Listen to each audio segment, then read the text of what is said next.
ನಮಸ್ಕಾರ ಸ್ನೇಹಿತರೆ, ಮತ್ತೊಂದು ಹೊಸ ಕ್ಲಾಸ್ಗೆ ಸ್ವಾಗತ. ಇವತ್ತಿನ ಸಿವಿಲ್ PC ಕಾನ್ಸ್ಟೇಬಲ್ ಎಕ್ಸಾಮ್ ಪೇಪರ್ನ ನೋಡೋಣ. ಸಂಪೂರ್ಣ ಉತ್ತರಗಳು ಮತ್ತು ವಿಶ್ಲೇಷಣಾತ್ಮಕ ವಿವರಣೆಗಳನ್ನು ನೋಡೋಣ. ಒಂದು 36 ಕ್ವಶನ್ನ ಇವತ್ತು ಸಾಲ್ವ್ ಮಾಡೋಣ. ಉಳಿದಿದ್ದು ಆಮೇಲೆ ಇನ್ನೊಂದು ಕ್ಲಾಸಲ್ಲಿ ನೋಡೋಣ. ಓಕೆ, ನೈತಿಕತೆ ಮತ್ತು ಸಿವಿಲ್ ಸೇವೆಗಳು ಮತ್ತು ಪೊಲೀಸಿಂಗ್. ಪೊಲೀಸ್ ಮತ್ತು ಸಿವಿಲಿಂಗ್ ಮತ್ತು ನೈತಿಕತೆ ಮೇಲೆ ಕೇಳುವಂಥ 1ರಿಂದ 5 ಕ್ವಶನ್ಗಳದಾವೆ. ನೋಡೋಣ. ಕೆಳಗಿನ ಯಾವ ಸನ್ನಿವೇಶದಲ್ಲಿ ಸರ್ಕಾರಿ ನೌಕರರನ್ನು ಗೌಪ್ಯತೆಯ ಕರ್ತವ್ಯವನ್ನು ಉಲ್ಲಂಘಿಸುತ್ತಾನೆ ಎನ್ನಲಾಗುತ್ತದೆ? ಮಾಹಿತಿಯನ್ನು ಅಧಿಕೃತ ಅನುಮತಿಯಿಲ್ಲದೆ ಸಂಬಂಧಿಕರೊಂದಿಗೆ ಹಂಚಿಕೊಂಡಾಗ. ಏನು ಮಾಡ್ತಾರೆ? RTI ಅಡಿಯಲ್ಲಿ ಅಥವಾ ಕಾನೂನಿನ ಅಗತ್ಯವಿದ್ದಾಗ ಮಾಹಿತಿ ಬಹಿರಂಗಪಡಿಸುವುದು ಕರ್ತವ್ಯವಾಗಿದೆ. ಆದರೆ ಅಧಿಕೃತ ಅನುಮತಿಯಿಲ್ಲದೆ ಯಾವುದೇ ವೈಯಕ್ತಿಕ ಅಥವಾ ಕೆಲಸಕ್ಕೆ ಸಂಬಂಧಿಸಿದ ಮಾಹಿತಿಯನ್ನು ಸಂಬಂಧಿಕರು ಸೇರಿದಂತೆ ಹೊರಗಿನವರಿಗೊಂದಿಗೆ ಏನು ಹಂಚ್ಕೋತಾರಲ್ಲ, ಅದು ಗೌಪ್ಯತೆ ಕರ್ತವ್ಯದ ಉಲ್ಲಂಘನೆ ಆಗ್ತೈತಿ. ನೆಕ್ಸ್ಟ್, ಸಂಸ್ಥೆಯೊಳಗಿನ ತಪ್ಪು, ಕಾನೂನು ಬಾಹಿರ ಅಥವಾ ಅನೈತಿಕ ಚಟುವಟಿಕೆಗಳ ಬಗ್ಗೆ ಮಾಹಿತಿಯನ್ನು ಉದ್ಯೋಗಿ ಅಥವಾ ಒಳಗಿನವರು ಬಹಿರಂಗಪಡಿಸುವುದನ್ನು ಏನೆಂದು ಕರೆಯುತ್ತಾರೆ ಅಂತ ಕೇಳಿದರೆ ವಿಶಿಲ್ ಬ್ಲೋಯಿಂಗ್ ಅಂತ. ಸಂಸ್ಥೆಯ ಒಳಗಿರುವ ಅಕ್ರಮ, ಅಪರಾಧ ಅಥವಾ ಭ್ರಷ್ಟಾಚಾರವನ್ನು ಸಾರ್ವಜನಿಕವಾಗಿ ಅಥವಾ ಆಡಳಿತ ಮಂಡಳಿಗೆ ಬಹಿರಂಗಪಡಿಸುವ ವ್ಯಕ್ತಿಯನ್ನು ವಿಶಲ್ ಬ್ಲೋವರ್ ಅಂತ ಕರೀತಾರೆ. ನೆಕ್ಸ್ಟ್, 1995ರ ನೋಲನ್ ಸಮಿತಿಯ ಮೂಲಭೂತ ತತ್ವಗಳನ್ನು ಭಾರತೀಯ ನಾಗರಿಕ ಸೇವೆಗಳಲ್ಲಿ ನೈತಿಕ ಮಾರ್ಗಸೂಚಿಗಳಾಗಿ ವ್ಯಾಪಕವಾಗಿ ಸಂಯೋಜಿಸಲಾಗಿದೆ. ನೋಲನ್ ತತ್ವಗಳನ್ನು ಜನಪ್ರಿಯವಾಗಿ ಹೀಗೆ ಕರೆಯುತ್ತಾರೆ ಅಂತೇಳಿ ಕೇಳಿದ್ರೆ ನೋಡೋಣ. ನೋಡಿ, ಆನ್ಸರ್ ಬಂದ್ಬಿಟ್ಟು ಸಾರ್ವಜನಿಕ ಜೀವನದ 7 ಮೂಲ ತತ್ವಗಳು. ಸಾರ್ವಜನಿಕ ಜೀವನದ 7 ಮೂಲ ತತ್ವಗಳು, 7 principles of public life. Okay, ನೋಡಿ, UKಯ ನೋಲನ್ ಸಮಿತಿಯು ಸಾರ್ವಜನಿಕ ಜೀವನಕ್ಕಾಗಿ 7 ಮೂಲ ತತ್ವಗಳ ಪ್ರತಿಪಾದಿಸಿತು. ಸ್ವಾರ್ಥರಹಿತತೆ, ಸಮಗ್ರತೆ, ನಿಷ್ಪಕ್ಷಪಾತತೆ, ಹೊಣೆಗಾರಿಕೆ, ಮುಕ್ತತೆ, ಪ್ರಾಮಾಣಿಕತೆ ಮತ್ತು ನಾಯಕತ್ವ. ಓಕೆ, ನೆಕ್ಸ್ಟು, ಜಾತ್ಯತೀತ ಪ್ರಜಾಪ್ರಭುತ್ವ ರಾಷ್ಟ್ರದ ಸದಸ್ಯರಾಗಿ ಪೊಲೀಸರು ಈ ಕೆಳಗಿನ ಯಾವ ಅಂಶಗಳಿಗಿಂತ ಮೇಲಿರಲು ನಿರಂತರವಾಗಿ ಶ್ರಮಿಸಬೇಕು? ವೈಯಕ್ತಿಕ ಪೂರ್ವಾಗ್ರಹಗಳು. ಪೊಲೀಸರು ತಮ್ಮ ಕಾರ್ಯನಿರ್ವಹಣೆಯಲ್ಲಿ ಜಾತಿ, ಧರ್ಮ, ಲಿಂಗ ಅಥವಾ ವೈಯಕ್ತಿಕ ಇಷ್ಟ ಕಷ್ಟಗಳಂತಹ ಪೂರ್ವಾಗ್ರಹಗಳನ್ನು ಮರೆತು ಸಾರ್ವಜನಿಕರಿಗೆ ನಿಷ್ಪಕ್ಷಪಾತವಾಗಿ ಸೇವೆ ಸಲ್ಲಿಸಬೇಕಾಗ್ತದೆ. ಓಕೆ, ನಮ್ಮ ಜಾತಿ, ನಮ್ಮ ಲಿಂಗದವ, ಇದೆಲ್ಲ ನಡೆಯಂಗಿಲ್ಲ, ಇಷ್ಟ ಕಷ್ಟಗಳಂತ ನಡೆಯಂಗಿಲ್ಲ. ಆಯಿತಾ?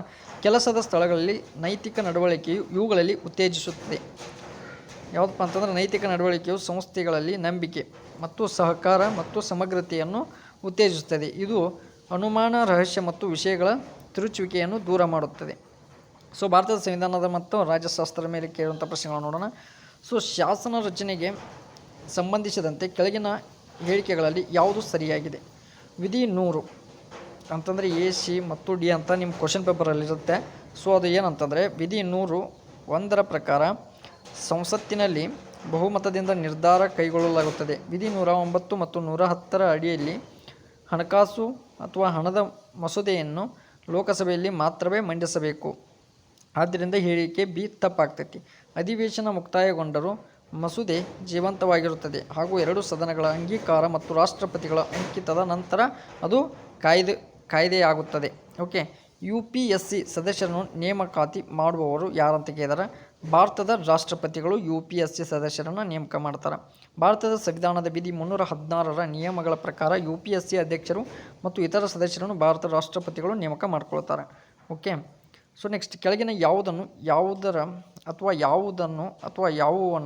ಸಂವಿಧಾನ 7ನೇ ಅನುಸೂಚಿಯಲ್ಲಿ ಸೇರಿಸಲಾಗಿದೆ?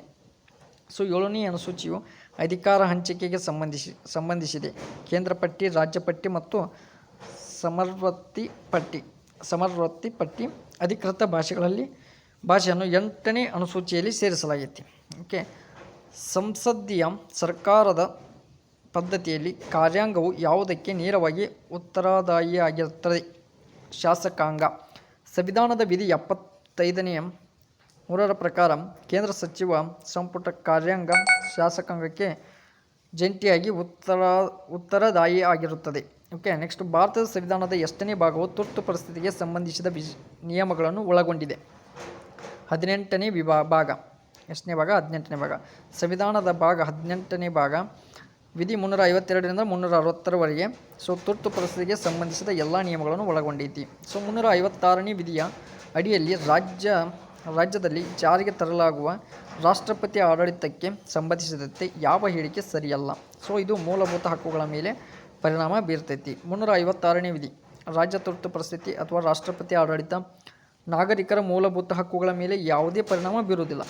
ರಾಷ್ಟ್ರೀಯ ತುರ್ತು ಪರಿಸ್ಥಿತಿ ವಿಧಿ 352ರ ಸಂದರ್ಭದಲ್ಲಿ ಮಾತ್ರ ಮೂಲಭೂತ ಹಕ್ಕುಗಳು ಅಮಾನತನ್ನು ಉಂಟು ಮಾಡ್ತೈತಿ. ಸೊ ನೆಕ್ಸ್ಟ್, ಸಂವಿಧಾನದ ರಚನಾ ಸಭೆಯ ಹಂಗಾಮಿ ಅಧ್ಯಕ್ಷರಾಗಿ ಆಯ್ಕೆಯಾಗಿದ್ದವರು ಯಾರು ಅಂತ ಕೇಳಿದ್ದಾರೆ. ಡಾಕ್ಟರ್ ಸಚ್ಚಿದಾನಂದ್ ಸಿನ್ಹಾ. ಸೊ ನಾನು ಕ್ವಶನ್ ಪೇಪರ್ ಡಿಸ್ಕಷನ್ ಮಾಡುವಾಗ ಇವೆಲ್ಲ ಪ್ರಶ್ನೆ ಬರ್ತಾವೆ ಅಂತ ಹೇಳಿದ್ನಿ. ಆಲ್ಮೋಸ್ಟ್ ಆಲ್ ಈಗ 30% ಡಿಸ್ಕಷನ್ ಮಾಡಿದ್ರು, 10% ಕ್ವಶನ್ಗಳು ಬಂದಾವೆ. ಓಕೆ.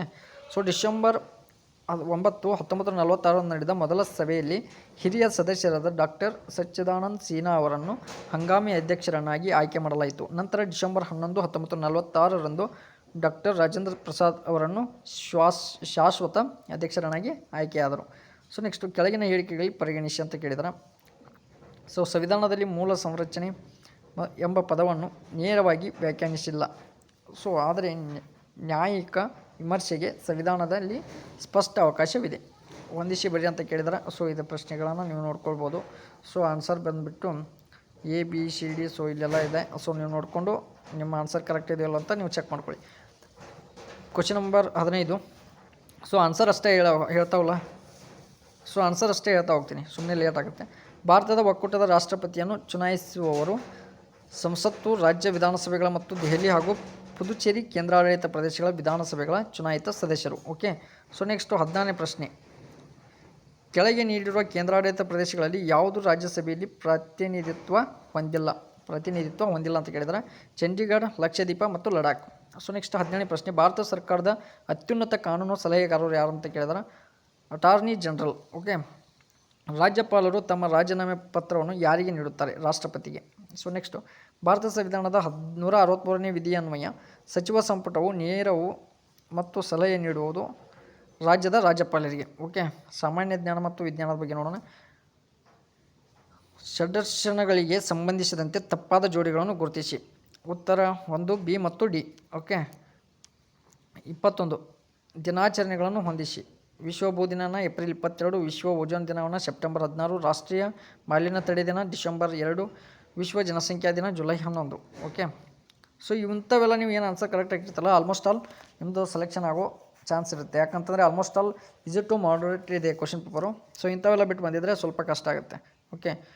ಒಲಿಂಪಿಕ್ ಧ್ಯೇಯದ ಸರಿಯಾದ ಕ್ರಮ faster, higher, stronger, together. Okay. ಮೊಟ್ಟ ಮೊದಲ ಸಮ್ಮರ್ ಪ್ಯಾರಾ ಒಲಿಂಪಿಕ್ ಸ್ಪರ್ಧೆಗಳು ಆಯೋಜಿಸಲ್ಪಟ್ಟ ಸ್ಥಳ ಮತ್ತು ವರ್ಷ. ರೋಮ್ನಲ್ಲಿ ಆಯೋಜಿಸಲ್ಪಟ್ಟರು. ಎಷ್ಟಪ್ಪ ಅಂತಂದ್ರೆ 1960ರಾಗ. ಮಾನವ ಅಭಿವೃದ್ಧಿ ಸೂಚ್ಯಂಕ ನಿರ್ಧಾರಕಗಳು ಆಪ್ಷನ್ ಸಿ ಆರೋಗ್ಯ, ಶಿಕ್ಷಣ ಮತ್ತು ಜೀವನ ಮಟ್ಟ. ಸೊ ಹಣಕಾಸು ಆಯೋಗದ ಮುಖ್ಯಸ್ಥರನ್ನು ಹೊಂದಿಸಿರಿ. ಸೊ ಇಲ್ಲಿ ನೋಡಿ, 1ನೇ ಆಯೋಗ KC ನಿಯೋಗಿ, 2ನೇ ಆಯೋಗ K ಸಂತಾನಂ, 3ನೇ ಆಯೋಗ ಅಶೋಕ್ ಚಂದಾ ಮತ್ತು 4ನೇ ಆಯೋಗ PV Rajamannar. Okay. So next 5ನೇ ಆಯೋಗ ಮಹಾವೀರ್ ತ್ಯಾಗಿ. ಸೊ ನೆಕ್ಸ್ಟ್ 26ನೇ ಕ್ವಶನ್. ಟರ್ನರ್ ಸಿಂಡ್ರೋಮ್ ಕಾಯಿಲೆಗೆ ಕಾರಣ ಕ್ರೋಮೋಸೋಮ್ ಕೊರತೆ. ಓಕೆ. ಕ್ರೋಮೋಸೋಮ್ ಕೊರತೆ. ನೆಕ್ಸ್ಟ್, ಗಗನಯಾತ್ರಿಗಳು ಆಹಾರವಾಗಿ ಬಳಸುವ ಮೈಕ್ರೋಬ್ ಅಥವಾ ಪಾಚಿ ಸ್ಪಿರೋಲಿನಾ, ಕ್ಲೋರೆಲ್ಲಾ. ಎರಡರೊಳಗೆ 2. ಅದಕ್ಕೆ ಸೊ ನೆಕ್ಸ್ಟ್, ಮೀನಾಮಾಟ ಒಪ್ಪಂದವು ಯಾವ ಮಾಲಿನ್ಯಕ್ಕೆ ಸಂಬಂಧಿಸಿದೆ? ಪಾದರಸ. ಓಕೆ. ನೆಕ್ಸ್ಟು 29ನೇ ಕ್ವಶನ್. CNGಯನ್ನು ಇಂಧನವಾಗಿ ಬಳಸಲು ಮುಖ್ಯ ಕಾರಣ ABD. ಸೊ ಓಕೆ, ಅದನ್ನು ಆನ್ಸರ್ ನೋಡ್ಕೊಳ್ಳಿ. ಮೀನಿನ ಎಣ್ಣೆಯಲ್ಲಿ ಸಮೃದ್ಧಿಯಾಗಿರುವುದು ಒಮೆಗಾ 3 ಫ್ಯಾಟಿ ಆ್ಯಸಿಡ್ಗಳು. ಓಕೆ. ಸೊ ನೆಕ್ಸ್ಟ್ 31. ಮಾರ್ಪಾಡಾದ ಎಲೆಗಳ ಉದಾಹರಣೆಗೆ ಈರುಳ್ಳಿ ಮತ್ತು ಕ್ಯಾಕ್ಟಸ್. ಓಕೆ. ಸೊ ನೆಕ್ಸ್ಟ್ 32. ರಕ್ತದಲ್ಲಿ ಯೂರಿಯಾದ ಪ್ರಮಾಣ ಹೆಚ್ಚಾಗುವ ಸ್ಥಿತಿ uraemia. Okay. So next, gel ವಿದ್ಯುತ್ತರಣದಲ್ಲಿ DNA ಯಾವ ಕಡೆ ಚಲಿಸುತ್ತದೆ? ಧನಾತ್ಮಕ ಎಲೆಕ್ಟ್ರೋಡ್. ಓಕೆ. ಗ್ರಹಗಳ ಭ್ರಮಣೆಯು ಅವಧಿ ಹೊಂದಿಸಿ. ಸೊ ನೋಡಿ, ಗುರು ಸುಮಾರು 12 ವರ್ಷಗಳು, ಶನಿ ಸುಮಾರು 29 ವರ್ಷಗಳು, ಯುರೇನಸ್ ಸುಮಾರು 84 ವರ್ಷಗಳು, ನೆಪ್ಚೂನ್ ಸುಮಾರು 165 ವರ್ಷಗಳು. ಸೊ ನೋಡಿ ಯಾರು ಕರೆಕ್ಟ್ ಹಾಕಿದ್ದೀರಾ. ಫ್ಯೂಸ್ಗೆ ಸಂಬಂಧಿಸಿದ ಹೇಳಿಕೆ 1 ಸರಿಯಾಗಿದೆ. ಸೊ ಆನ್ಸರ್ ನೋಡಿಕೊಂಡು ಇದನ್ನು ಮಾಡ್ಕೊಳ್ಳಿ. ಓಕೆ. ಇವತ್ತು ಇಷ್ಟು ಮುಗಿಸಿರ್ತೀನಿ. ಸೊ ನೆಕ್ಸ್ಟ್ ನೋಡೋಣ. ಏನಾದರೂ ಕ್ವಶನ್ ಪೇಪರ್ ಫುಲ್ ಸಿಕ್ಕಿದ್ರೆ ನಾನು ನಿಮಗೆ ಹೇಳ್ತೀನಿ. ಓಕೆ, ಈ ಕ್ಲಾಸ್ ನಿಮ್ಗೆ ಏನಾದರೂ ಇಷ್ಟ ಆಗಿದ್ರೆ ದಯವಿಟ್ಟು ಲೈಕ್ ಮಾಡಿ, ಶೇರ್ ಮಾಡಿ, ಸಬ್ಸ್ಕ್ರೈಬ್